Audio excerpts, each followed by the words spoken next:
Alright, so I have a really quick lesson on how to use gradients to give a reflective look to cylinders. So if we were saying this was the stovepipe part of Abraham Lincoln's stovepipe hat, we would want to put a gradient on there, but this is not exactly what we want. We want dark around the edges. So the way that I would do that is I would bring up my gradient tool, and the shiny part's going to go somewhere in the middle. To get another black color stop, an easy way is just to move that one over, and now I've got two.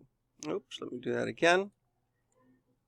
And move it over to this side, and then that white can go in the middle. Or over to the side, just depends on where your light source is. So if you would like some gray, that's another thing. We can just click down here and have gray and take the white away. So that's a little more subtle look, more like the silk hat maybe.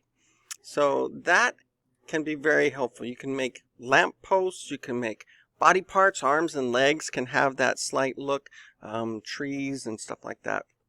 Anything that's a cylinder can really be made to look pretty good. In fact, we can also do that with circles. So we could make a tire just by switching the gradient fill with the stroke. This is the switch.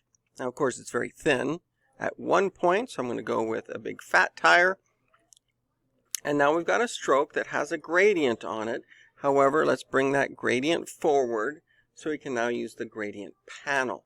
The panel allows us to change between linear and radial. It's not really what we want right here, radial. What we want instead is to apply that gradient over the stroke differently. There's 3 different ways, and this third one is across the stroke. And frankly, to me, that looks a lot like an inner tube. There are techniques for adding knobbies on it for like tractors and 4x4 monster trucks. We can also add a hubcap with hexagonal lug nuts, spokes, all sorts of different things that we can add to that. But having that transparency in there, so this gradient is along the stroke only, really does make it look pretty nice.